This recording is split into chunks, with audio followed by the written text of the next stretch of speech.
Hello everyone and welcome back to another video. In today's video, I want to discuss 3 stocks that I am actively buying in the market right now, and then I want to quickly discuss Netflix's earnings as well.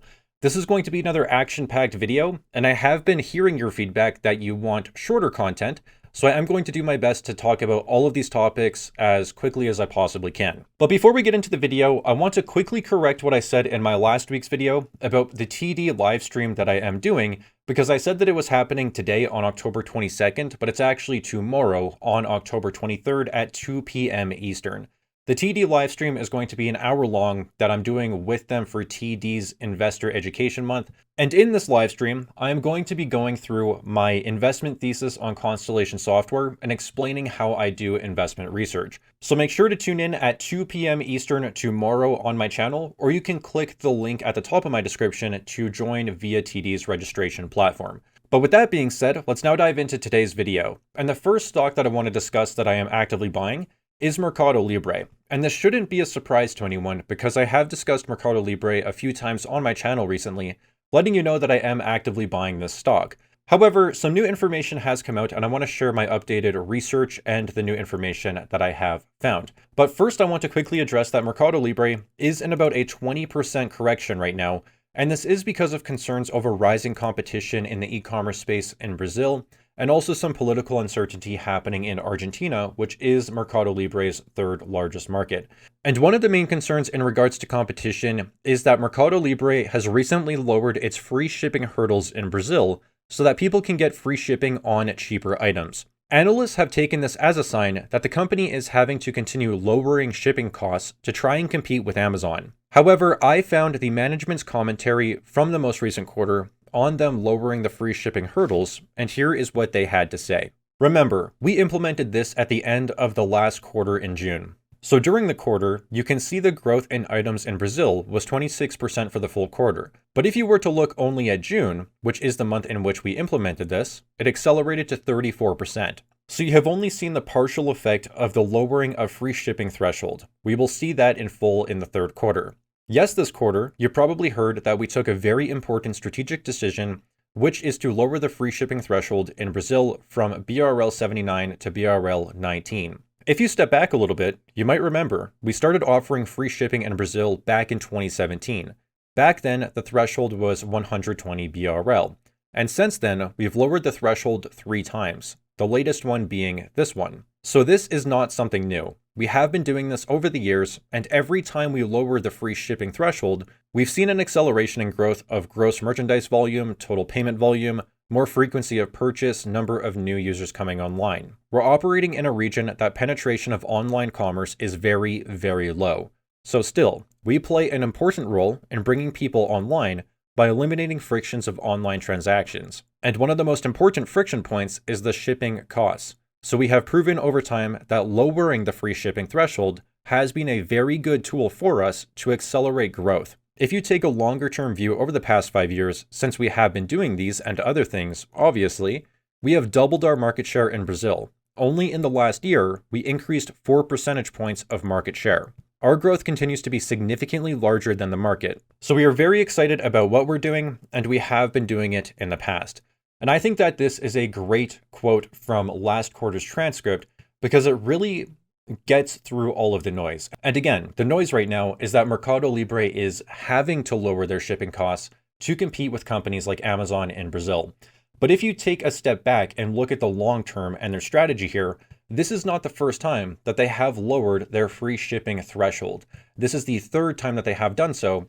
And they're saying that every time they do this, they see an acceleration to gross merchandise volume, total payment volume, and people coming to Mercado Libre's platforms. So this is a way for the company to accelerate growth and attract more customers to their platform over the long term. And when I read this, what it sounds like to me is Mercado Libre implementing the scaled economics shared, which is something that Costco does, and it's even something that Amazon does up in North America. And the reason that I like to see Mercado Libre doing this is because it is deepening their moat. Because when a company is sharing its economics of scale with its customers, then it means that these smaller competitors that do not have the same level of scale cannot compete profitably. For example, if a smaller competitor wanted to try and offer the same free shipping hurdles as Mercado Libre in Brazil, then they would probably be losing a significant amount of money because they do not have the economies of scale through that large distribution network that Mercado Libre has built out over the years. So as Mercado Libre is scaling and getting efficiencies within its own business, then it is passing those efficiencies on to its customers through lowering prices and lowering free shipping hurdles. And they can do that profitably because they have that scale. So to put that more simply, if a smaller competitor tried to compete with Mercado Libre on free shipping like this, then they would probably end up losing a significant amount of money by doing so, which is obviously not sustainable and makes it challenging for competitors to actually compete. And that is how it deepens Mercado Libre's moat. Now moving on to the second screenshot, this says, "We think it's the right way to go, and we have seen already the acceleration. On the other hand, it does require investment. I mean, as many things that we do, we are investing and we are not hesitating to invest if we believe that this is the right way to go and to make sure that we capture the growth opportunity." So again, that puts some short-term margin pressure. You've seen it in Q2, but also partially for 1 month. In Q3, we will see the full amount come in, and then eventually, over time, through more volume and through more optimizations of the slow shipping method, we should be able to compensate that. But we are confident, like in the past, that this is the right way to go to make sure that we capture the growth opportunity that we see in e-commerce in Brazil and in the other markets as well. So what Mercado Libre is saying here is that them lowering the free shipping hurdle is considered an investment in growth, and it is going to impact the bottom line and the margins in the third quarter. So maybe analysts are pricing this in, and that is why the stock has been dropping, because it's going to be a short-term hit to the margins. But as Mercado Libre has shown historically, this is a short-term hit to margin that accelerates the top line growth and over the long term will actually be profitable. Mercado Libre also has a history of investing significantly into their business. In fact, when I did my Mercado Libre deep dive for my Patreon members, I identified that this company historically has ran its business near break even. So they want to be investing as much money as they possibly can into growth. And it seems like this is one of the ways that they are going to be doing so. But if their margins do come in lower, then the market may respond poorly to their next earnings results. And if the stock does respond poorly and it sells off even more, then I think it will be due to short-term thinking and not focusing on the long-term potential here, which ultimately means that I will be looking to add to my position even more if the stock does see any weakness after earnings, and I'm actually kind of expecting it to. That would be my speculation. Now, moving on to the next screenshot, this one shows the app traffic of monthly active users for different apps across Latin America. And we can see that Mercado Libre's app traffic and monthly active users have been consistently growing over the past few years. Amazon has pretty much been flatlining. Temu did see a huge acceleration of growth, but it's not really lasting anymore. It doesn't seem durable. Shein, AliExpress, Liverpool, Walmart, and Koppel all also seem like they are not really growing that much. Maybe AliExpress is, but overall they are not really gaining market share or monthly active users. So what I'm noticing here is that Mercado Libre is clearly number one, and they are continuing to take market share and attract more monthly active users to their apps, even well ahead of Amazon. And this is another clear example that Mercado Libre is successfully staying ahead of the competition and continuing to take market share in Brazil. Now, also what I quickly want to discuss is how Mercado Libre's flywheel between their e-commerce business and their fintech business works to drive both businesses forward at an accelerated pace. So here they said in their most recent transcript, "And we also integrated the flow of acquisition for the credit card in the buying flow of Mercado Libre. So if you were navigating and you see a product and you are a user that we have pre-approved for a credit card, you can actually buy that particular product with a credit card at the same time that you're asking for the credit card. And then we ship the credit card in a couple of days." So that increases conversion, increases the activation of the credit card, and also has no cost for Mercado Pago. So that's the way in which Mercado Libre is helping Mercado Pago push a very important product like the credit card in Brazil. This is one clear example of how Mercado Libre is combining their fintech business with their massive e-commerce business to create that flywheel of growth. And this is genius. So if someone is shopping on Mercado Libre and they don't have access to a credit card or they want to get a credit card, then Mercado Libre can pre-approve them for a credit card and allow them to use that pre-approved credit card for a purchase on the e-commerce platform and then in a few days they'll ship over the credit card, the physical credit card, to them. And this costs no money for their fintech business.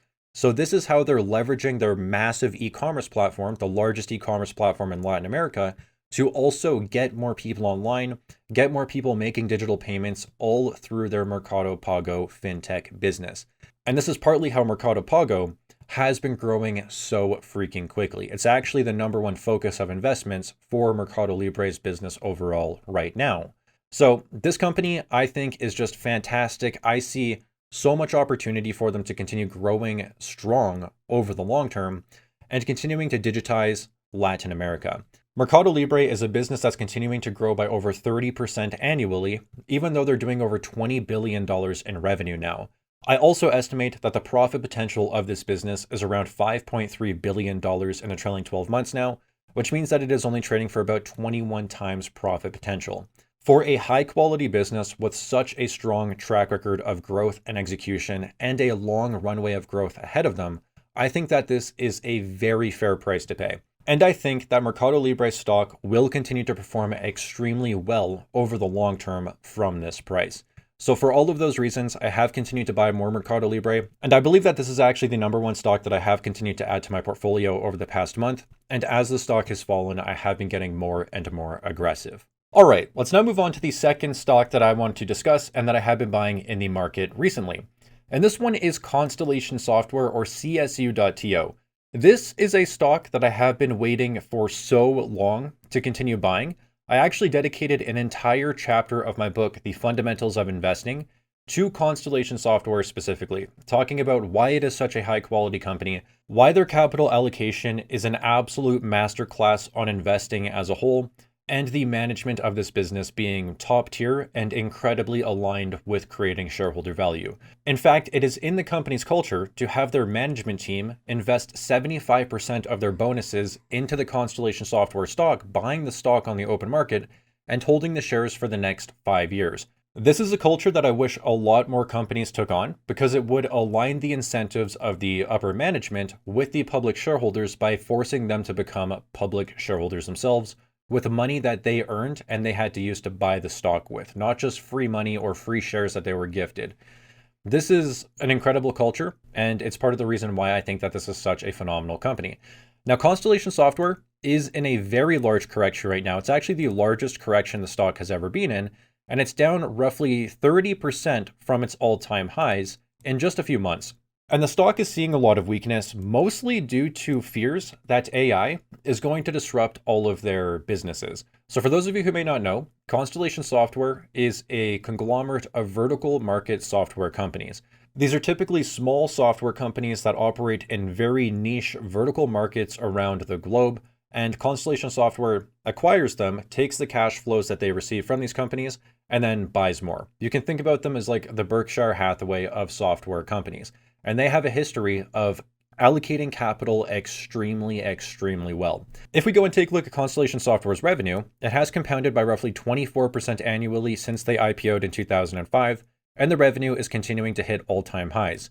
If we also zoom in, we can see that revenue has continually compounded by roughly 20% annually, and that is continuing to this day. Free cash flow is also the metric that I think best serves this company and is the most accurate reflection of their profits. And we can see that it has compounded by 27% since their IPO. And if we zoom in, it has also consistently grown by over 20% annually. Now, what I love is that Constellation Software has done this without issuing a single share. Their share count has remained absolutely flat and consistent for more than a decade. And this is at the same time as cash flows have compounded by over 20% annually. So the free cash flow per share, or the shareholder value, has compounded significantly. And this is one of the most impressive companies that I have ever seen. Now, getting back to why Constellation Software stock is down is because people are thinking that AI is going to disrupt all of their VMS companies that they acquire. Because these software companies are typically not very robust, and people think that using AI, you could replicate these softwares and take Constellation's market shares within its verticals quite easily. Now, I've listened to the CEO of Constellation talk about this. I've listened to other software companies talk about how AI coding agents are not that good yet, and they can't fully replace software engineers. It is increasing engineers' abilities to ship products and make software more quickly, but I don't think that necessarily being able to make a software rapidly is the barrier to entry to disrupt a vertical software company.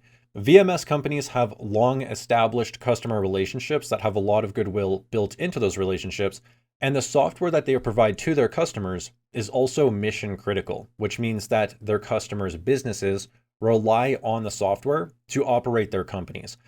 Additionally, it was recently said by Constellation Software's new CEO that the cost of the software for their customers is something like 0.1%. So the software that Constellation's businesses provide is also extremely cheap for their customers. It's not a large cost. So you have to think about this from a financial and risk perspective. It would be extremely risky for these companies to rip out the software that is mission critical, their businesses rely on, and then try to replace it with a competitor software. Again, it would be risky, and they would not be saving a lot of money by doing so, because the software cost is usually 0.1% of revenue. So the risk reward to ripping out the software and getting a competitor is very low, in my opinion. And this is partly why the software is so sticky and customers tend to just stay with VMS companies, especially when they are the market leader.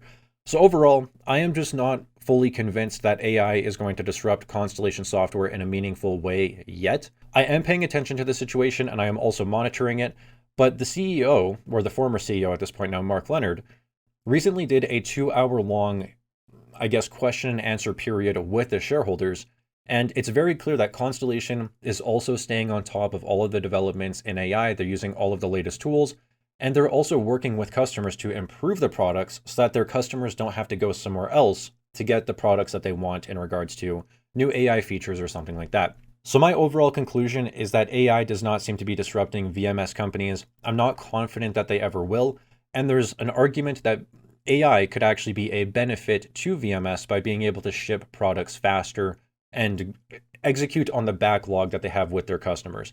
Constellation Software is continuing to grow extremely well. They're hitting all-time highs, free cash flows, revenues, and they're continuing to acquire companies. So it seems like business as usual for them so far. But here's the thing. All of this fear surrounding Constellation Software's business has caused its price to free cash flow to get all the way back down to 22, which is well below the company's historical averages. And in fact, the last time that I was buying Constellation Software was all the way back in 2022, which was the last time that its price to free cash flow was in this range. I have been consistently saying that I think Constellation is a very high quality business, but I think that it was getting very expensive when it got up to a price to free cash flow of 35. And I was letting my Patreon community know that I was waiting for a better opportunity. And I believe that opportunity has come for me personally, someone who is bullish on this business. And I think that a 22 multiple for a business that has such a great track record of growing 20% plus, I believe that it can continue to grow at least 15% plus going forward. It's highly profitable and it has a phenomenal management team. Again, I just think that a 22 multiple is very fair, and I'm happy to be a buyer of Constellation Software once again. And that's my first time in 3 years buying this stock. I was very patient. I waited for the multiples to get back down to a sane level. It finally happened, and here I am ready to execute.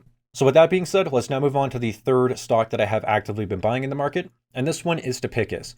Topicus is actually a Constellation Software spinoff. You can copy paste everything that I have said about Constellation Software to Topicus, except Topicus is solely focused on the European markets. So they operate over in Europe, they're a European company, and they acquire European software companies. Topicus is a smaller company than Constellation Software with a market cap of roughly 15 billion USD today, but it's also growing more quickly, and I believe that it has a much longer runway for future growth since it is building off of a smaller base. Topicus is currently trading for about 25 times free cash flows, and they have consistently grown their revenues and cash flows by over 20% annually, and I believe that they can continue to do this over the long term. So when I'm looking at this business, it has that same high quality management culture. The management are shareholders themselves, so they're heavily aligned with shareholders. It's a highly profitable business, growing above 20% annually and trading for a price to free cash flow of about 25 today, which I think is very fair for the long term. So I'm happy to finally say that I am nibbling on some more Topicus shares in the market, as this stock is also down roughly 30% from its all-time highs and is seeing a pretty significant correction. And this correction has brought it back down to below fair value, in my opinion. I also have a couple of screenshots here regarding the software market in Europe specifically. So the first screenshot says software spending in Europe is predicted to grow at an 11.5% compounded annual growth rate. In 2025, it is projected to be 265 billion euros, and by 2028, it is projected to hit 367 billion euros. And this is obviously a tailwind for Topicus's overall business, since they are a software company and a serial acquirer over in Europe. This next screenshot shows us that European software companies tend to trade at discounts to their US peers. And here we can see that the US companies tend to trade for about 4.1 times sales, and the European companies tend to trade for 3.3x sales. This means that European software companies are roughly 25% cheaper than their US peers. And since Topicus is a serial acquirer of software companies in Europe, getting a lower purchase price means that they ultimately get higher returns on their invested capital.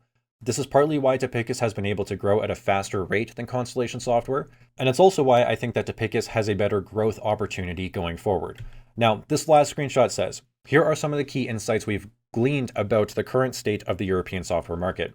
Robust market fundamentals. Europe's software sector continues to benefit from digital transformation and increasing enterprise spend on automation. Highly fragmented landscape without local nuance. This creates immense buy and build potential through local dynamics and demand-tailored strategies. So Europe's software market is robust, as many countries within Europe are trying to digitize their economies and spending more on automation and on software. And additionally, the market as a whole is very decentralized, which means that there is a lot of software companies that could be potentially acquired. It is a target-rich environment for a VMS serial acquirer like Topicus. So I think that Topicus has a fantastic future ahead of them, and I think that it is offering a fair price today. So I have gone pretty large, and I have been deploying a lot of my spare cash into Topicus and buying pretty aggressively in this 30% correction. And those are the three stocks that I am actively buying in the market. There are a few more stocks that I am actively buying in the market, but I consider those Patreon only stocks because they tend to be smaller cap companies.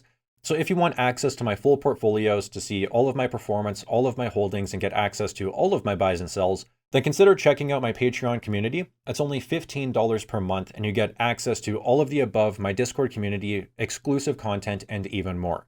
My Patreon members have been absolutely loving my community, and I think that you will too. So consider checking it out. And with that being said, let's now move on to Netflix stock, because Netflix has been getting hit pretty hard in the market today. Netflix is down at 10% at the time of recording this video after reporting its earnings. So I went through Netflix's earnings report and I took screenshots of all the highlights that I found. So here we can see that Netflix's revenue in the third quarter grew 17%, which was in line with the company's forecast. However, the operating margin was 28%, which was below their expectation of 31.5% due to an expense related to an ongoing dispute with the Brazilian tax authorities that was not in the company's forecast. Then Netflix says, absent this expense, we would have exceeded our Q3 2025 operating margin forecast, and we don't expect this matter to have a material impact on future results. Then Netflix also says engagement is remaining healthy, with them hitting their highest quarterly view share ever in the US and the UK. So overall, for Netflix's third quarter, it seems like they met their targets and they were going to exceed their operating margin targets if they were not hit by this Brazilian tax authority thing that's going on. And that was not in their forecast. But going forward, it seems like everything should be just fine. But it seems like this was the catalyst right here that caused Netflix stock to sell off 10% today. Now moving on to the next screenshot, here we can see that Netflix's year-over-year growth in the third quarter was 17.2% revenue. Now we can also see that the revenue growth in the third quarter of 2024 was 15%, which means that Netflix's revenue growth rates are actually accelerating. In the fourth quarter of 2025, they are expecting 16.7% revenue growth, which is also above their revenue growth rates last year. So they are seeming like they are expecting revenue acceleration to continue into the remainder of the year.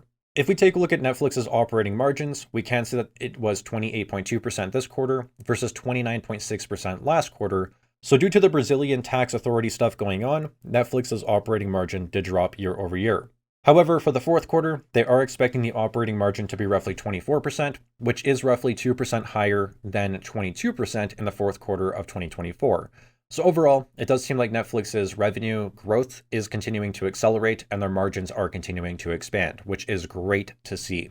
Netflix's free cash flows also came in at roughly $2.66 billion for the quarter, and it seems like they're doing about $10 billion in annual free cash flow today. So in my opinion, Netflix's results were honestly great. This is fantastic. The company's revenue is continuing to accelerate. Growth is very much so there. Margins are actually expanding. Free cash flow is growing, and they're doing about $10 billion in annual free cash flow today.